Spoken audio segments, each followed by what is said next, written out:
ಇವತ್ತು chemistry physics ಮತ್ತು biology ಪಾಠ ಸ್ಟಾರ್ಟ್ ಮಾಡೋಣ.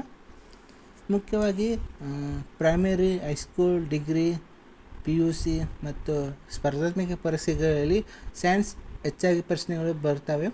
ಅದರಿಂದ ನಾನು ಸಂಕ್ಷಿಪ್ತವಾಗಿ ಅಥವಾ ಶಾರ್ಟ್ ಆಗಿ ನಿಮಗೆ ಹೇಳಕ್ಕೆ ಇಷ್ಟಪಡ್ತೀನಿ. ಫಸ್ಟ್ ಇವಾಗ ಜೀವಶಾಸ್ತ್ರಕ್ಕೆ ಹೋಗೋಣ. ಬಯಾಲಜಿ ಆದಮೇಲೆ ಕೆಮಿಸ್ಟ್ರಿ, ಫಿಸಿಕ್ಸ್, ಒಂದೊಂದು ಚಾಪ್ಟರ್ ಬಗ್ಗೆ ತಿಳ್ಕೊಣ. ಫಸ್ಟ್ ಈಗ ಬಯಾಲಜಿ ಮೀನ್ಸ್ ಜೀವಶಾಸ್ತ್ರ.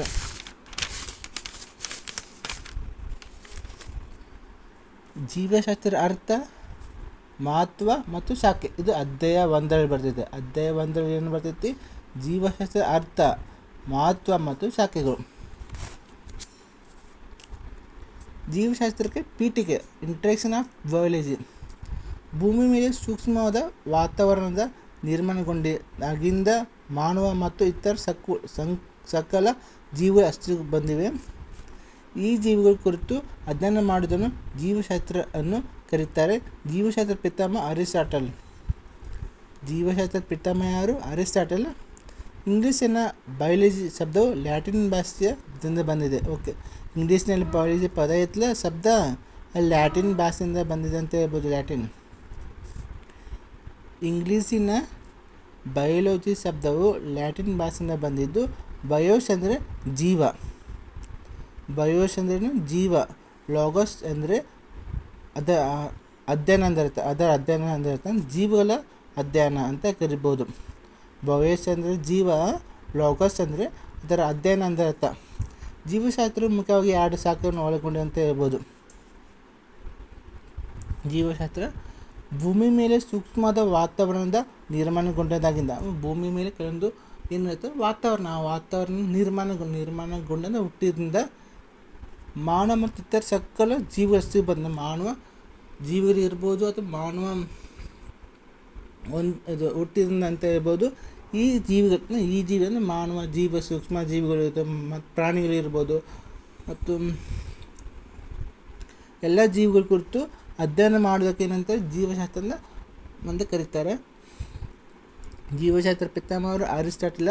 ಇಂಗ್ಲೀಷಿನ ಬಯಾಲಜಿ ಶಬ್ದವು ಲ್ಯಾಟಿನ್ ಭಾಷೆಯಿಂದ ಬಂದಿದೆ. ಓಕೆ, ಬಯೋಸ್ ಅಂದರೆ ಜೀವ, ಲಾಗಸ್ ಅಂದರೆ ಅದರ ಅಧ್ಯಯನ ಅಂದರ್ಥ. ಜೀವಶಾಸ್ತ್ರ ಮುಖ್ಯವಾಗಿ 2 ಶಾಖೆಗಳನ್ನು ಒಳಗೊಂಡಿದೆ ಅಂತ ಹೇಳ್ಬೋದು. ಮೊನ್ನೆದು ಪ್ರಾಣಿಶಾಸ್ತ್ರ, ಜಿಯೋಲಜಿ. ಪ್ರಾಣಿಗಳ ಕುರಿತು ಅಧ್ಯಯನ ಮಾಡೋದಕ್ಕೆ ನಂತರ ಪ್ರಾಣಿಶಾಸ್ತ್ರ ಅಂತ ಕರೀತಾರೆ. ಈ ಪ್ರಾಣಿ ಶಾಸ್ತ್ರ ಪಿತಾಮಹ ಯಾರು? ಅರಿಸ್ಟಾಟಲ್. ಸೇಮ್ ಜೀವಶಾಸ್ತ್ರ ಪಿತಾಮಹ ಅರಿಸ್ಟಾಟಲ್ ಕೂಡ ಸೇಮ್, ಮತ್ತು ಪ್ರಾಣಿಶಾಸ್ತ್ರ ಪಿತಾಮಹ ಕೂಡ ಅರಿಸ್ಟಾಟಲ್.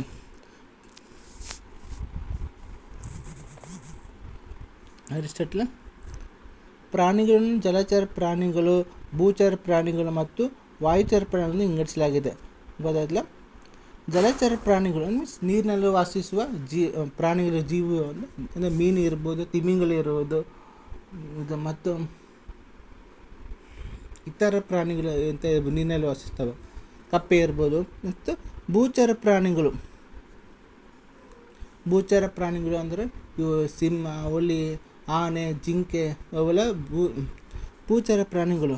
ಮತ್ತು ವಾಯುಚರ ಪ್ರಾಣಿಗಳು ಗುಬ್ಬಿ, ಪಾರಿವಾಳ ಮತ್ತು ಗುಬ್ಬಚ್ಚಿಗಳು, ಇವೆಲ್ಲ ಪ್ರಾಣಿಗಳು ಅಂತ ಹೇಳ್ಬೋದು.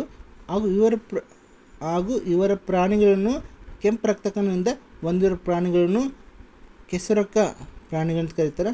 ಕೆಂಪು ರಕ್ತಕಣಗಳು ಹೊಂದಿರದ ಪ್ರಾಣಿಗಳು ಕುಟಕ ಕಣವಂತಗಳು ಅಥವಾ ಸ್ಪಂಜಿ ಪ್ರಾಣಿ ಅಂತ ಕರೀತಾರೆ. ಮತ್ತು ಮೊಟ್ಟೆ ಇಡುವ ಪ್ರಾಣಿಗಳು ಮತ್ತು ಮರಿಗಳಿಗೆ ಜನ್ಮ ನೀಡುವ ಪ್ರಾಣಿಗಳಂತ ವಿಂಗಡಿಸ್ತಾರೆ ಅಂತ ಹೇಳ್ಬೋದು. ಗೊತ್ತಾಯ್ತಲ್ಲ? ಕೆಂಪು ರಕ್ತ ಕಣಗಳನ್ನು ಹೊಂದಿರೋ ಪ್ರಾಣಿಗಳು ಅಂದರೆ ಕೆಂಪು ರಕ್ತ ಕಣಗಳನ್ನು ಹೊಂದಿರೋ ಪ್ರಾಣಿಗಳನ್ನು ಕೆಸರಕ ಪ್ರಾಣಿ ಅಂತ ಕರೀತಾರೆ.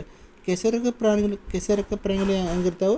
ಕೆಂಪು ರಕ್ತ ಕಣಗಳನ್ನು ಹೊಂದಿರೋ ಪ್ರಾಣಿಗಳನ್ನು ಕರೀತಾರೆ. ಮತ್ತು ಕೆಂಪು ರಕ್ತ ಕಣಗಳು ಹೊಂದಿರದ ಪ್ರಾಣಿಗಳನ್ನು ಕುಟುಕ ಕಣವಂತಕ ಮತ್ತು ಸ್ಪಂಜ ಪ್ರಾಣಿ ಅಂತ ಕರೀತಾರೆ. ಮತ್ತು ಮೊಟ್ಟೆ ಇಡುವ ಪ್ರಾಣಿಗಳು ಮರಿಗಳಿಗೆ ಜನ್ಮ ನೀಡುವ ಪ್ರಾಣಿಗಳನ್ನು ವಿಂಗಡಿಸ್ತಾರೆ ಅಂತ ಹೇಳ್ಬೋದು. ನೆಕ್ಸ್ಟು ಸಸ್ಯಶಾಸ್ತ್ರ ಬೋಟ್ನಿ. ಸಸ್ಯಶಾಸ್ತ್ರ ಬೋಟ್ನಿ ಸಸ್ಯಗಳ ಕುರಿತು ಅಧ್ಯಯನ ಮಾಡೋದಕ್ಕೆ ಸಸ್ಯಶಾಸ್ತ್ರ ಎಂದು ಕರೀತಾರೆ. ಸಸ್ಯಶಾಸ್ತ್ರ ಪಿತಾಮಹರು ಥಿಯೋಪ್ರಾಸ್ಟರ್ಸ್ ಅಂತ ಕರೀತಾರೆ. ನೆನಪಿಟ್ಕೋಬೇಕು. ಸಸ್ಯಶಾಸ್ತ್ರ ಪಿತಾಮಹರವರು ಥಿಯೋಪ್ರಾಸ್ಟರ್ಸ್. ಸಸ್ಯಶಾಸ್ತ್ರ ಪಿತಾಮಹ ಥಿಯೋಪ್ರಾಸ್ಟರ್ಸ್. ಸಸ್ಯಶಾಸ್ತ್ರ ಪಿತಾಮಹ ಥಿಯೋಪ್ರಾಸ್ಟರ್ಸ್. ಸಸ್ಯಶಾಸ್ತ್ರ ಪಿತಾಮಹ ಥಿಯೋಪ್ರಾಸ್ಟರ್ಸ್. ಸಸ್ಯಗಳನ್ನು ಕಾಂಡದ ಆಧಾರದ ಮೇಲೆ ಬೆಳ್ಳಿಗಳು, ಅಗಲ್ ಬೆಳ್ಳಿ, ಕುಂಬಳ ಬೆಳ್ಳಿ, ಈರಿ ಬೆಳ್ಳಿ, ಮೊಳಕೆಗಳು, ಶುಂಠಿ, ಅಲೋವೆರಾ, ಜೋಳ, ಗೋಧಿ, ಪೊದೆಗಳು, ಗುಲಾಬಿ ಸಸ್ಯ, ನೆದಿಲಿ ಸಸ್ಯ ಮತ್ತು ಮರ, ತೆಂಗಿನ ಮರ, ಹುಣಸಿ ಮರದಿಂದ ವಿಂಗಡಿಸಲಾಗಿದ್ದು, ಸಸ್ಯಗಳನ್ನು ಫಲವನ್ನು ಕೊಡುವ ಆಧಾರದ ಮೇಲೆ ಮೊನೊಕಾರ್ಪಿಕ್ ಸಸ್ಯಗಳನ್ನು ಕರೆಯುತ್ತಾರೆ. ಒಂದು ಬಾರಿ ಫಲ ಕೊಡುವ ಸಸ್ಯಗಳು ಜೋಳ ಮತ್ತು ಗೋಧಿ. ಸಸ್ಯಗಳನ್ನು ಫಲವನ್ನು ಕೊಡುವ ಆಧಾರದ ಮೇಲೆ ಅಂದರೆ ಸಸ್ಯಗಳು ಫಲ ಕೊಡ್ತಾವೆ ಅಂದರೆ ಮೊನೊಕಾರ್ಪಿಕ್ ಅಂತ ಕರೀತಾರೆ. ಒಂದು ಬಾರಿ ಫಲ ಕೊಡುವ ಸಸ್ಯಗಳು ಯಾವ ಅಂದರೆ ಜೋಳ ಮತ್ತು ಗೋಧಿ ಒಂದೇ ಸಲ ಫಲ ಕೊಡ್ತೈತಿ. ಮತ್ತು ಪಾಲಿಕ್ರಾಪಿಕ್, ಮೊನೊಕ್ರಾಪಿಕ್ ಗೊತ್ತಿಲ್ಲ. ಈ ಮೊನೊಕ್ರಾಪಿಕ್ ಅಂದರೆ ಮೊನೊಕ್ರಾಪಿಕ್ ಸಸ್ಯಗಳಂದರೆ ಸಸ್ಯಗಳನ್ನು ಫಲವನ್ನು ಕೊಡುವ ಆಧಾರದ ಮೇಲೆ ವಿಂಗಡಿಸ್ತಾರೆ. ಒಂದು ಬಾರಿ ಫಲ ಕೊಡುವ ಸಸ್ಯ ಯಾವುದು? ಜೋಳ ಮತ್ತು ಗೋಧಿ. ಪಾಲಿಕ್ರಾಪಿಕ್